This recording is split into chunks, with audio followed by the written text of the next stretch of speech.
second year in the program here with the STEM Research Institute. This year I was placed at the Darrin Freshwater Institute up at RPI. I was so grateful to have this opportunity. The Darrin Freshwater Institute does a bunch of research up on Lake George and through the Adirondacks. They're located right towards the kind of south end of Lake George, and they do tons of water monitoring, invasive species monitoring, human impact monitoring all over the lake and all throughout the Adirondacks. And I've had kind of a family home up in the Lake George area for quite some time, and so I was so excited to be placed here with these guys because I knew about the Institute, but I'd never really had the opportunity to talk to anyone from it. So really exciting. They kind of have broken into two primary labs, the Froelich Lab and the Jefferson Project. I spent a good majority of my summer hanging out with the folks at the Froelich Lab, but I also had the opportunity to work with some of the people in the Jefferson Project as well. And I really had the chance to jump in with pretty much all of the different research teams. So I did a lot of different things this summer, had a bit of a sampling of all the things that they were working on. From water testing to invasive species monitoring, we're looking for zebra mussels, checking for the plankton samples. I really had a chance to do like a little bit of everything, which was really amazing, and I am so grateful to all the folks who took the time to teach me what they were working on throughout all the labs and through all the grad students who were like, yeah, you can come on our trip as well to come see what we're working on. It was really great. And one thing that struck me as I was working through this is like the intricacies of the work that they are doing and how they relate back to the environment and the intricacies of the ecosystem. The other thing that I kind of personally was working on this summer was some Asian clam sampling. This is a project they had been working on for some time, but I had the opportunity to kind of work on this more independently, where every week I went through and sampled Asian clams at a couple different sites, opened them up and dissected them to look for their growth and their reproduction rates. These Asian clams are invasive to the lake. They're a hermaphroditic clam. So as soon as they get in the lake, they can spread like wildfire. So they want to keep a track of their growth, their reproduction, especially because they can disrupt the native kind of systems in the water.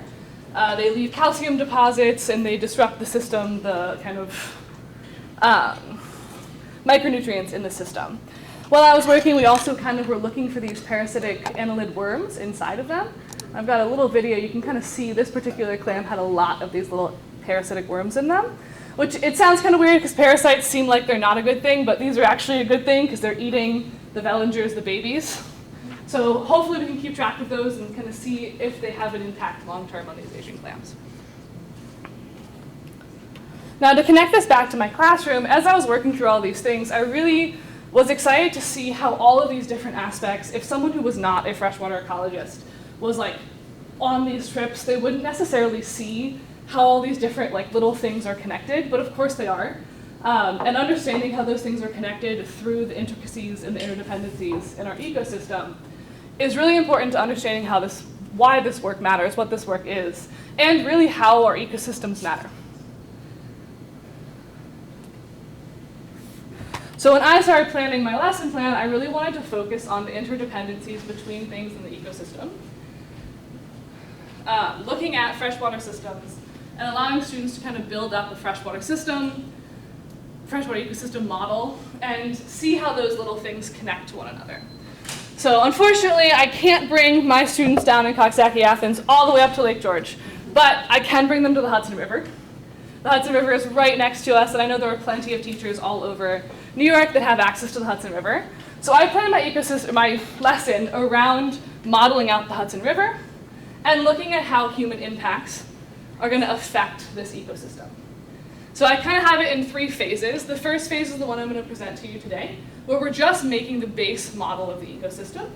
I know when I was a student, I was taught food webs and the energy pyramid and transfer through systems all as like independent concepts.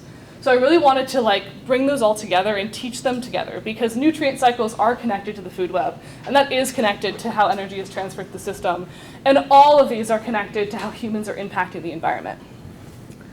So the first thing I want students to do is I'd like to get them to the Hudson River, and there's a bunch of places that will let you go to the Hudson with your students, collect plankton samples and collect water samples.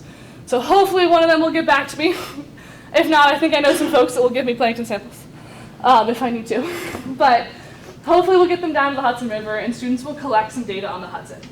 The idea here is I want students to notice all of the biotic and abiotic factors and just like take in all the things on the river and then build up this base layer to their ecosystem. My end goal is a poster that has the ecosystem that has all these layers that you can add on top of it in clear plastic. So the goal here is to get some information, build up the base layer, and kind of build the base layer of their model as we go forward. Once we have that base layer, we can start looking at how things interact. And I've got this simulation to model for you guys here today. We'll do that at the end of the presentation though. In our Explore section, students are going to act as a colony of algae, seeking out essential nutrients in a kind of Hungry Hippos style game where they're at their table competing with one another. And I was so excited when we modeled this as a group. Pretty much every time we got this really great initial spike and then leveling around the carrying capacity. So the idea here is students can do this, and then we can come back and look at the trophic levels and calculate out the biomass at all the different trophic levels based on the data that they collected in this algae game.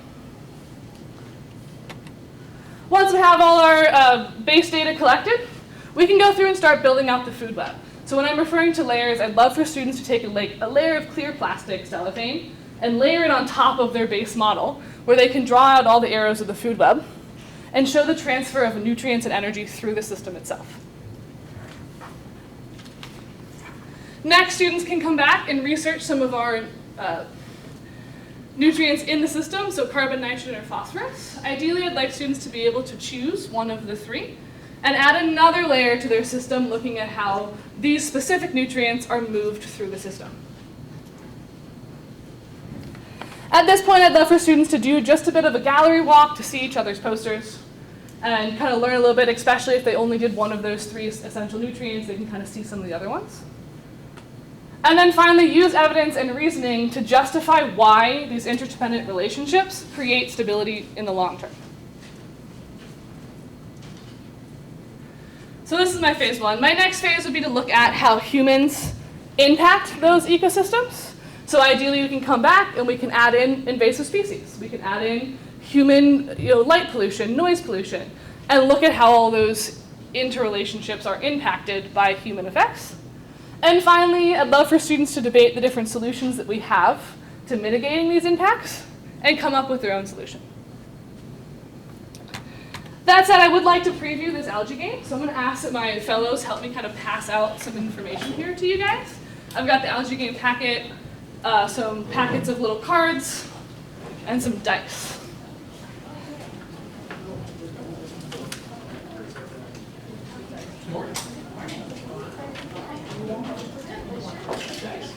For today.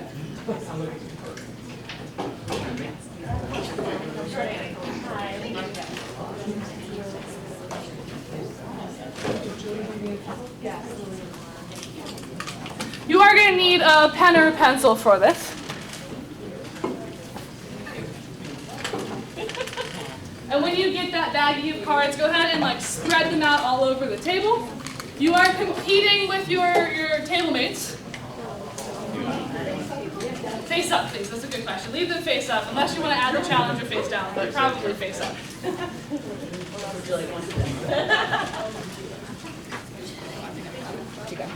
Yeah. I think you need to tie.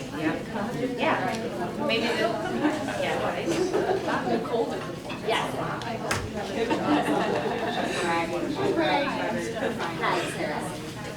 So the way this works is that you are an algae colony. You're starting out just as one, but your goal is to get your colony as big as possible. We will roll the dice to determine what nutrient you are looking for that day. And then you will compete with your table mates to try to get that nutrient. If every member of your colony is able to get that nutrient, they are all able to reproduce. But if one or more of your members of your colony cannot get that nutrient, they can't reproduce. So if you were to start with a colony of 10, if you're able to get all 10 nutrients, congratulations, your colony has doubled in size. But if you're only able to get 8 of those nutrients, only those 8 can reproduce. And rather than jumping to a size of 20, you jump to a size of 16.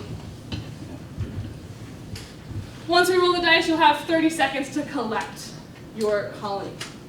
I'm going to give you guys a chance to read because I see some people reading the rules. But once you've read, go ahead and flip to that data table, and we'll do a few rounds where you're competing with your table mates. First few rounds here, you probably aren't going to be in much competition with your table mates. But once we get to round 5 or 6, you're going to start really competing with one another. I'm going to give you guys 30 seconds to collect. Today, this first round should be easy. Are we ready to try to collect? To collect your resources. Is it as many, or is it up to your? Are you guys ready? Up to your population size. She's going to try. All right, guys, 3, 2, 1. Try to get your resources. Should be a really easy round. And there's so much that you can do with this. I was kind of chatting with my table in the corner there. There are so many additional things, added mechanics that you can throw in here. Like you can say there's a sudden rainstorm, and all of a sudden there's this influx of temporary extra nutrients, and your algae grows really rapidly, but that nutrients only last 3 or 4 days as algae blooms work. And all of a sudden you have these big algae colonies, and then lost resources and sudden die-offs. You can be the benevolent teacher that comes over and is a pretend predator and is like, oops, so sorry, I've eaten half of your population. Or like, oh, congratulations, this little corner has a sudden deposit of extra phosphorus and you can grow faster. There's a lot of things that you can do with this that are really, really great. And then once you have this base data, you can use it to then calculate all the trophic levels from there. And you usually get this really, really good curve, which I'm really excited about. To wrap us up, I'd like to just say thank you to all the folks this summer, all the folks at the Freshwater Institute that took the time to teach me. I so appreciate all of your time and all the effort that you guys did in welcoming me into your lab. Of course, Nicole's amazing in helping me plan these lessons.